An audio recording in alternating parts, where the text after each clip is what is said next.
I woke up at about 5 again. Like I generally speaking, I wake up before sunrise, and then I watch a little bit of YouTube, maybe get my prayers in, maybe read some scriptures, you know.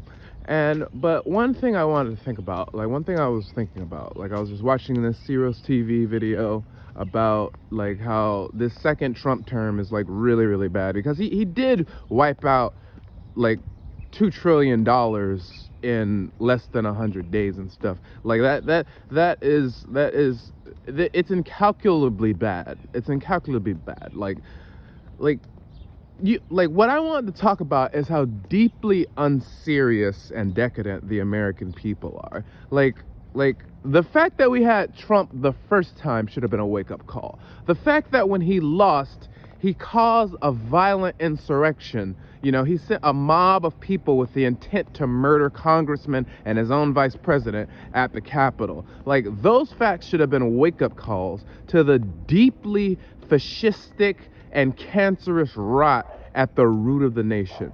But, he got a plurality again. Trump got a plurality again. The Democrats were feckless. Don't get me wrong. It's their fault, too. The Democrats are complicit in the fascism. Like, my understanding of American fascism is that we have what I call, like, a bicameral fascism. We have two parties.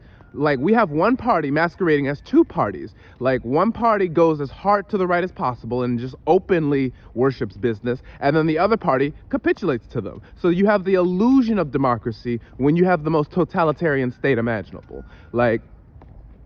But even so, at least one party gives lip service to the conventions of democracy. Like, one of the reasons that the Democrats are so fucking feckless and useless is because they believe in these institutions and stuff. They actually do believe in, the institutions as laid out by the Constitution, and that's a good thing. Republicans, they do everything they can to subvert that. And it's like both parties are, I want to get this across. Both parties are corrupt. So literally both sides can say that they're the side of the lesser of two evils. They're both evil. They're both evil. But the thing is, the Democrats wouldn't have done this shit. It's literally a pattern that I've seen in my whole life. Republicans will come in, ruin the economy. Democrats will come in, try to fix it while the Republicans complain the whole time. And people listen to the Republicans complaining the whole time. They don't see how the economy is getting better, so they get the Republicans back in power, and they do the same damn cycle. It happened since I was a kid with George Bush and stuff. Before Bush, we had a surplus with Clinton.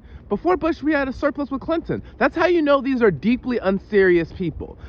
If they actually cared about the budget, if they actually cared about their policies and stuff getting passed, and they actually cared about helping the people, if they actually cared about shrinking the size of the government, they would have kept going with Democrats after that, surplus with Clinton, right? They isn't that the thing that they're always talking about, that they want, they want to balance the budget and stuff. That's what they run on and stuff. These are deeply unserious people, deeply unsophisticated. And, it's at the point where we can't afford to not do anything anymore. We can't afford to just sit on the sidelines and just watch everything collapse. No, we have no future anymore. It's literally like those conspiracy theories talk about when they say you will own nothing and be happy. Well, that's what's happening. You will own nothing and you won't even be happy. You will not be happy and stuff. There's going to be waves. There was already, you don't understand. This is the reason I was fighting so hard. There was already waves of misery and despair that I could just sense in the air. When I say I'm an empath, I mean that shit seriously on a cosmic level. I can sense people committing suicide over this shit. And it's I try to help out because I could sense them, and I thought that was me feeling suicidal. And it's no, these people, they want to die. Everyone wants to die and stuff. Everyone's working really hard. They're atomized. They're stressed out. They don't know how to do anything. It's crazy. It's wild. But it's now it's too much. It's too much. How do you lose $2 trillion? How do you wipe out $2 trillion with a massive dick measuring contest, trade war? Why are you going against the world?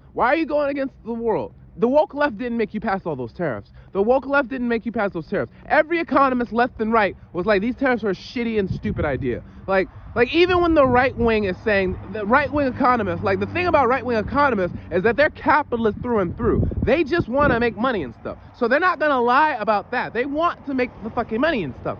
And they were saying, you know, these tariffs are a bad idea. That's kind of what led to the Great Depression in the first place, the Tariff-Hartley Act. Like, it's like, and it's like, these are deeply unserious people. And when you realize they're unserious people, like, that's why I'm getting more, like, I just had a dream that was defining the difference between magic and mysticism. And I'm going to keep that to myself because, you know, the 48 laws of power and all that stuff. You don't want to show your whole hand. But, you know, that's why I'm getting deeper into magic and mysticism, because it's like the secular world is deeply unserious and they want to masquerade as having spiritual values, but they don't stand for anything. They don't stand for truth. They don't stand for justice. They don't even stand for the economy. They don't stand for democracy. They definitely don't stand for democracy. They hate that shit. Every time they get a chance, we don't live in a democracy. We live in a constitutional republic. That's a form of fucking democracy, you deeply unserious ass. But, you know, whatever. Whatever, absolutely whatever. I'm just taking my morning walk and I'm just rambling, and you know, I thought people were serious. But no, this clown world, absolute clown world.